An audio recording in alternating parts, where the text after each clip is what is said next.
Good morning class. Hindi के इस video में आप सबका बहुत बहुत स्वागत है बच्चों। आज की इस वीडियो में हम सब पढ़ने चल रहे हैं कक्षा 7 की पाठ्य पुस्तक वसंत भाग 2 में पाठ 12 कंचा। तो कंचा आप लोगों ने देखा होगा, उसको बचपन में लोग खेलते हैं, कांच का बना हुआ होता है, छोटी छोटी गोलियां। तो इस पाठ में कप्पू नाम का बच्चा है बच्चों, वो बहुत ही उसे लगाव है कंचे के प्रति, बहुत वो मासूम है, दिल का बिल्कुल साफ है। और किस प्रकार वो कंचा जब देखता है दुकानदार के पास तो उस पर एकदम मोहित हो जाता है और क्या क्या घटनाएं उसके साथ घटती हैं। हम लोगों ने इस कहानी की शुरुआत कर दी थी बच्चों। हम लोगों ने कहानी में पढ़ा था कि किस प्रकार अप्पू नाम का एक बच्चा है, वो एकदम मस्त मौला है, एकदम मासूम, अपनी ही दुनिया में खोए रहने वाला। एक बार वो दुकान के सामने से गुजर रहा होता है, उसके ध्यान एक जार पे पड़ता है जो कि कंचे से बिल्कुल भरा हुआ है, और वो एक टक उसको देखता है। क्यों देखता है? क्योंकि उसके बगल में और सारे भी जार थे, लेकिन वो उसको नहीं देखता है। इसलिए क्योंकि और अगल बगल के जो जार थे उसमें टॉफ़ी, बिस्किट और पीपरमिंट तमाम तरह की चीज़ें थी, जिसको वो हमेशा खाता था, पीता था, उसके पिताजी ला के देते थे। लेकिन उसका ध्यान कंचे के जार पे ही पड़ता है और वो बिल्कुल मोहित हो जाता है कि उसे नया लगा ये चीज़ देखने में, और बहुत ही अच्छा लग रहा था वो कंचा।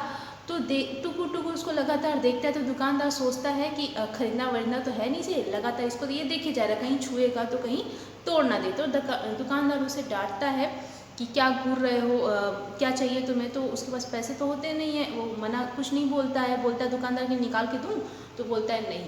उसके बाद उसके स्कूल का टाइम हो जाता है और वो स्कूल चला जाता है। स्कूल पहुंचने पे सबसे लास्ट बेंच पे पहुंचता है, और स्कूल में एक कंचे का बहुत अच्छा खिलाड़ी जॉर्ज उसका दोस्त होता है, जो कि उस दिन वो स्कूल नहीं आया होता है। वो उसके बारे में लगातार सोचता है कि अब जब भी जॉर्ज आएगा तो मैं उसके साथ कंचा लूँगा, खरीदूँगा और खेलूँगा, किसी और बच्चे को साथ लेके नहीं खेलूँगा। लेकिन तभी मास्टर जी कक्षा में पढ़ाते रहते हैं रेलगाड़ी का पाठ, और अप्पू एकदम ध्यान ही नहीं देता है। क्यों नहीं देता है? क्योंकि वो कंचे की दुनिया में बिल्कुल खोया रहता है कि किस प्रकार कंचा खरीदेगा, कैसे खेलेगा, कितने में कंचा मिलेगा, पता नहीं दुकानदार देगा भी या नहीं देगा। ये सारी बातें उसके दिमाग में चलती रहती है। तभी मास्टर जी देख लेते हैं कि वो पढ़ नहीं रहा है, उसका ध्यान पढ़ने में नहीं है, तो वो चौक खींच के मारते हैं उसके मुँह पे और उससे पूछते हैं कि चलो बताओ मैं अभी क्या पढ़ा रहा था। तो उसके मुंह से निकलता है कंचा, और तभी सब पका जाते हैं, मानो जैसे कक्षा में भूचाल आ गया है। तो मास्टर जी उसे पनिशमेंट देते हैं, फिर उसको बोलते हैं कि तुम स्कूल की फ़ीस लाए हो, मतलब अब जितने भी बच्चे हैं सब स्कूल की फ़ीस भर दो। तो वो भी जाता है स्कूल की फ़ीस भरने के लिए, लेकिन तभी वो पॉकेट में हाथ डालता है और वो खुश हो जाता है। उसके पास 1.5 रुपये थे, कुल 1.5 रुपये थे, लेकिन वो फीस नहीं भरता है। इसकी बाकी कहानी बच्चों हम लोग आगे पढ़ते हैं। पेज नंबर 93, पेज नंबर 93 पे जब सारे लोग लगे थे ऑफिस के बाहर फीस जमा करने के लिए, तो वो सोचता है, बाहर खड़े के जॉर्ज, वह सोच रहा था जॉर्ज को साथ लेकर चलूं तो देगा ना, शायद दे, नहीं तो कितने पैसे लगेंगे, 5 पैसे, 10 पैसे। हरी लकीर वाले गोल सफ़ेद कंचे घंटी बजने पर फीस जमा किए हुए सभी बच्चे उधर से चले। वह भी चला, मानो नींद से जाग कर चला। क्या सब फीस जमा कर चुके हैं? कक्षा छोड़ने से पहले मास्टर जी ने पूछा। वह नहीं उठा क्योंकि उसने जमा ही नहीं किया था। शाम को थोड़ी देर इधर उधर टहलता रहा। लड़के गीली मिट्टी में छोटे गड्ढे खोद कर कंचे खेल रहे थे। वह उनके पास नहीं गया। फाटक के सीखने थामे वह सड़क की तरफ देखने लगा। वह उस मोड़ पर दुकान है, दुकान में अलमारी, बाहर खड़े खड़े छू सकेगा। अलमारी में शीशे के जार हैं, उनमें एक जार में पूरा ध्यान पूरे सपने की दुनिया में जी रहा है कि वो दुकान में जाएगा। बड़े बड़े अलमारियां हैं दुकान में, जो अलमारी लगे हैं, खड़े खड़े ही वो छू लेगा। मान लो अलमारी के शीशे में जार है, जार में क्या भरा हुआ है? कंचा। कंचा लिखा नहीं है, पूरा डॉट डॉट डॉट लगा है। इसका अर्थ ये है कि वो कंचे के बारे में ही वो बोल रहा है। बस्ता कंधे पे लटकाए वह चलने लगा। दुकान नज़दीक आ रही थी, उसकी चाल की तेज़ी बढ़ी। वह अलमारी के सामने खड़ा हो गया। दुकानदार हंसा, क्योंकि अब वो दोबारा चला गया था उस दुकान पे। तो दुकानदार हंसा। उसे मालूम हुआ कि दुकानदार उसके इंतज़ार में, उसको भी लग रहा था अप्पू को भी लग रहा था कि जो दुकानदार है अब उसका इंतज़ार कर रहा है। वो भी हंसा, यानी दोनों हंसते हैं। कंचा चाहिए ना, है ना? तो दुकानदार पूछता है, कंचा चाहिए है ना? क्योंकि उसके पहले तो जब सुबह आया था तो वो लगातार देखा ही जा रहा था कंचे के जार को ही। उसने सिर हिलाया। दुकानदार जार का ढक्कन जब खोलने लगा तब अप्पू ने पूछा, अच्छे कंचे हैं ना? बढ़िया, फर्स्ट क्लास कंचे। तुम्हें कितने चाहिए? कितने कच्चे चाहिए? कितने चाहिए? कितने? उसने जेब में हाथ डाला। 1 रुपया और 50 पैसे हैं। उसने वह निकाल कर दिखाया। दुकानदार चौंका। इतने सारे पैसों के? सबके? पहले कभी किसी लड़के ने इतनी बड़ी रकम से कंचे नहीं खरीदे थे। इतनी कंचों की ज़रूरत क्या है? वह मैं नहीं बताऊंगा। दुकानदार समझ गया। वह भी किसी ज़माने में बच्चा रहा था, उसके साथ ही मिलकर खरीद रहे होंगे, यही उनके लिए खरीदने आया होगा। दुकानदार उसके जेब में पड़े 1.5 रुपये को देख के चौंक जाता है। उसे लगता है कि इतने सारे रुपए के ये कंचे खरीदेगा। बोलता है कि इतने सारे कंचे का क्या करोगे? वो कुछ नहीं बोलता है। तब दुकानदार समझ जाता है क्योंकि वो भी तो कभी बच्चा रहा होगा, दुकानदार भी। तो वो सोचता है कि जब सारे बच्चे मिलकर इकट्ठा कोई सामान खरीदते हैं तो किसी एक व्यक्ति को, किसी एक बच्चे को ये जिम्मेदारी सौंपी जाती है कि तुम इकट्ठा लेते आना। तो दुकानदार ये सोचता है कि कई सारे बच्चे मिलकर ये सारे कंचे खरीद रहे हों और ये बच्चा उसको लेने आया है। दुकानदार के मन में यही चला था। उसको नहीं लगा था कि सारे कंचे इसी के हैं। वह कंचा खरीदने की बात जॉर्ज के सिवा किसी को नहीं बताना चाहता था, इसीलिए अप्पू ने कुछ नहीं बताया। सिर्फ वो जॉर्ज को ही बताना चाहता था कंचा खरीदने की बात। दुकानदार ने पूछा, क्या तुम्हें कंचा खेलने आता है? वह नहीं जानता था। तो फिर? दुकानदार बोलता है, तो फिर? कैसे कैसे सवाल पूछ रहा है? उसका धीरज जवाब दे रहा था। अब उसे थोड़ा सा चिड़चिड़ाहट आ रहा था अप्पू को कि ये कैसे कैसे सवाल पूछ रहा है, ये किसका कंचा है, तुम्हें खेलना आता है? तो उसका जो धैर्य था वो धीरे धीरे जवाब दे रहा था। उसने हाथ फैलाया, दे दो। कुछ नहीं बोल रहा था। कितना मासूम है। कंचा खरीदने गया, पैसे बस दिखा रहा था कि मुझे इतने पैसे के चाहिए। दुकानदार जितना पूछ रहा था वो ठीक से जवाब भी नहीं दे रहा था, क्योंकि वो बोलना ही नहीं चाहता था किसी से कंचे के बारे में। और वो फिर बोलता है, दे दो। तो दुकानदार हंस पड़ा, वह भी हंसा। दोनों हंसते हैं। कागज की पोटली छाती से चिपटाए वह नीम के पेड़ों की छांव में चलने लगा। कागज की पोटली है, उतना सारा कंचा है तो वो भार संभाल नहीं पाता है। आगे क्या होता है? कंचे अब उसकी हथेली में है, जब चाहे बाहर निकाल ले। उसने पोटली हिलाकर देखा। अब उसके हाथों में सारे कंचे हैं, जब चाहे वो उसको निकाल के देख सकता है। वह हंस रहा था। उसका जी चाहता था काश पूरा जार उसे मिल जाता। जार मिलता तो उसके छूने से ही कंचों को छूने का एहसास होता। पूरा जार उसको चाहिए था कि जार मिल जाता तो जैसे लगता कि वो पूरे कंचों को छू रहा है। एकाएक उसे शक हुआ, क्या सब कंचे में लकीर होगी? यानी ऊपर से जो कंचे दिख रहे थे उसमें से तो लकीर बनी हुई थी। उसको शक होता है कि सारे कंचों में लकीर होगी। वो क्या करता है? उसने पोटली खोलकर देखने का निश्चय किया। बस्ता नीचे रखकर वह धीरे से पोटली खोलने लगा। पोटली खुली और सारे कंचे बिखर गए। वे सड़क के बीचों बीच पहुंच रहे थे। क्षण भर सब पकाने के बाद वह उन्हें चुनने लगा मतलब बीनने लगा सारी कंचे को। हथेली भर गई उसकी। वह चुने हुए कंचे कहाँ रखे? अब वो कंचों को जो चुन रहा था वो अब उसको कहाँ रखेगा? स्लेट और किताब बस्ते के बाहर रखने के बाद कंचे बस्ते में डालने लगा। 1 2 3 4 गिनती गिनने लगा। एक कार सड़क पर ब्रेक लगा रही थी। कार एक रास्ते में आ रही थी और वो सड़क पे ब्रेक लगा दी। क्यों? क्योंकि पूरे कंचे बिखरे हुए थे। वह उस वक्त भी कंचे चुनने में मग्न था, पूरी तरीके से लीन था, एकदम व्यस्त था कंचे चुनने में। ड्राइवर को इतना गुस्सा आया कि वह उस लड़के को कच्चा खा जाने की इच्छा हुई। उसने बाहर झाँक कर देखा, वह लड़का क्या कर रहा है। हारने की आवाज़ सुन कंचे चुनते अप्पू ने बीच में सिर उठाकर देखा। सामने एक मोटर है और उसके भीतर ड्राइवर। उसने सोचा क्या कंचे उसे भी अच्छे लग रहे हैं? शायद वह भी मज़े ले रहा है, क्योंकि अप्पू को कंचे अच्छे लग रहे हैं तो उसे लग रहा था कि सबको अच्छा लग रहा है। और वो कुछ नहीं करता है, पूरा जब तक कंचा पूरा बीन नहीं लेता है वो सड़क से नहीं उठता है। लेकिन सामने वाला ड्राइवर इतना बौखलाया होता है, गुस्साया होता है, और अप्पू को दूसरी ओर उल्टा लग रहा है कि कंचे का मज़ा ड्राइवर भी ले रहा है, उसको भी अच्छा लग रहा होगा कंचा। सोचो कितना मासूम है वो। एक कंचा उठाकर उसने दिखाया और हंसा। बहुत अच्छा है ना?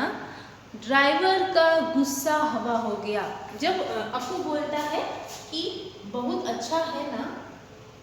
ठीक है, यहाँ देखिए इस वाक्य में इस वाक्य में संबोधन का चिन्ह लगा है, ठीक है। आश्चर्यजनक मार्क, आश्चर्यजनक चिन्ह भी इसको बोलते हैं, इंग्लिश में इसको एक्सक्लेमेटरी साइन बोलते हैं। तो जब हम लोग सरप्राइज होते हैं या बहुत चीज़ें हमको अच्छी लगती है तो हम लोग इस साइन का प्रयोग करते हैं, इस चिन्ह का प्रयोग करते हैं। तो वही बोलता है बहुत अच्छा है ना। ड्राइवर का गुस्सा बिल्कुल हवा हो गया, उड़ गया उसका गुस्सा, वह हंस पड़ा। बस्ता कंधे पर लटकाए, स्लेट, किताब, शीशी, पेंसिल सब छाती से चिपकाए वह घर गया। मतलब बस्ते में जितनी भी चीज़ें थीं वो अपने हाथों में ले लेता है और बस्ता कंधे पर लटका के घर जाता है। उसकी माँ शाम की चाय तैयार कर उसका राह देख रही थी, यानी उसका इंतजार कर रही थी शाम का चाय बना के। बरामदे की बेंच पर स्लेट में किताब फेंक कर वह दौड़कर माँ के गले लग गया। उसके लौटने में देर होते देख माँ घबराई हुई थी, क्योंकि अब कंचा बीन रहा था तो लौटने में तो देर होगी, थोड़ा सा टाइम तो होगा ही खराब। उसने बस्ता जोर से हिलाकर दिखाया। अरे यह क्या है? माँ ने पूछा। मैं नहीं बताऊंगा, वह बोला। मुझसे नहीं कहेगा? कहूँगा। माँ आंखें बंद कर लो। देखो अल्प विराम लगा है, इसको बोलेंगे कैसे? क्या लिखा है यहाँ पे? कहूँगा, ठीक है। कहूँगा माँ, कहूँगा के बाद पूर्ण विराम, कहूँगा माँ आंखें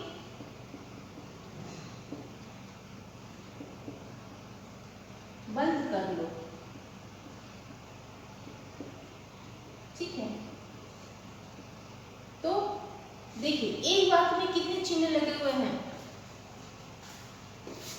यहाँ पूर्ण विराम लगा, कहूँगा, बात इसकी खत्म हो गई।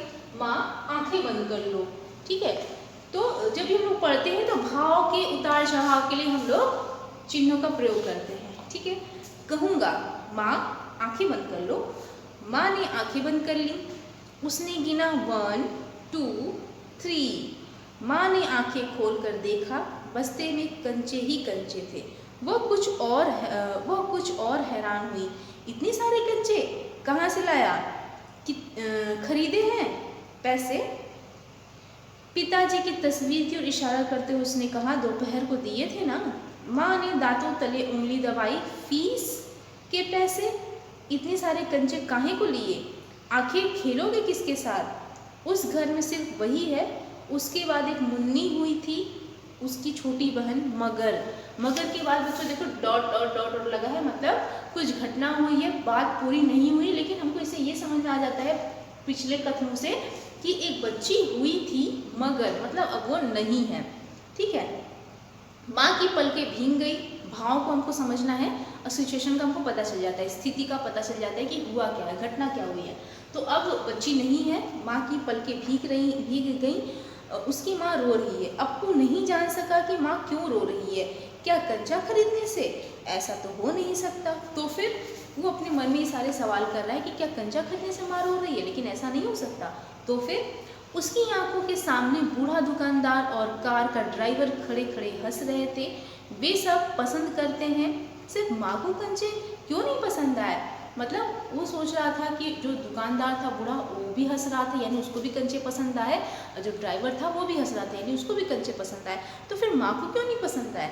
शायद कंचे अच्छे नहीं हैं। बस्ते से आंवले जैसे कंचे निकालते हुए उसने कहा, बुरे कंचे हैं, है ना।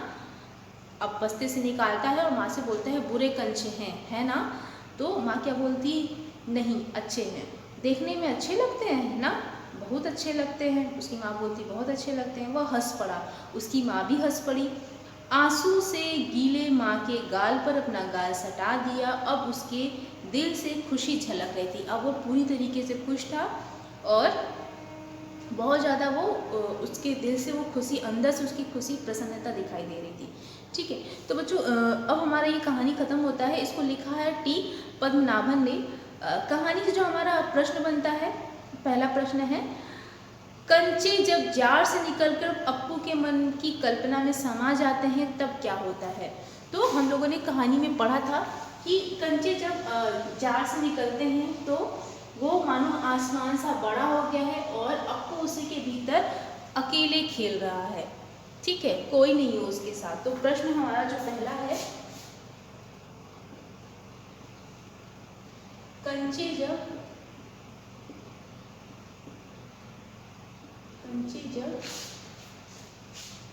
जार से निकल कर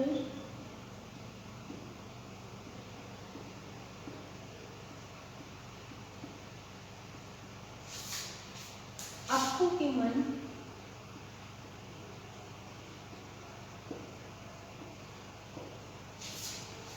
की कल्पना में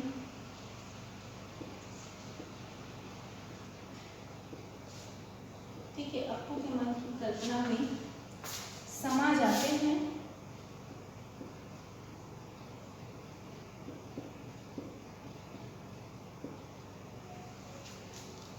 तब क्या होता है?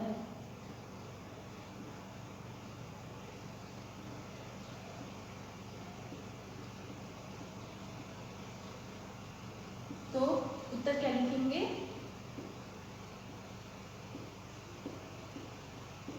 कंचे जब जार से निकल कर, ठीक है, निकल कर अप्पू के मन की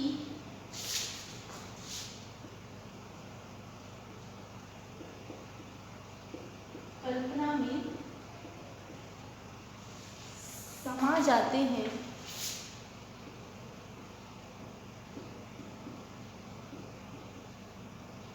तो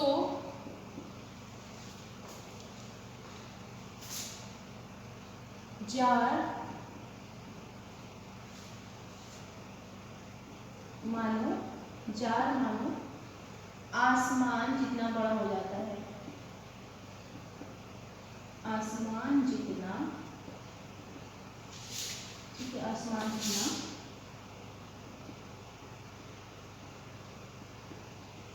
बड़ा हो जाता है और अप्पू उसके भीतर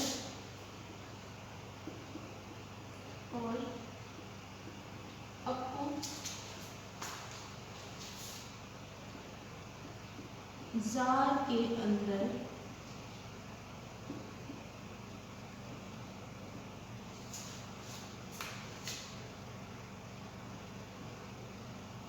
प्रवेश कर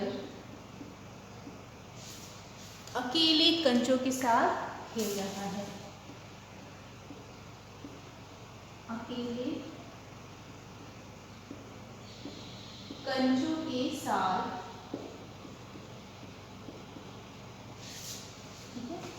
खेल रहा है।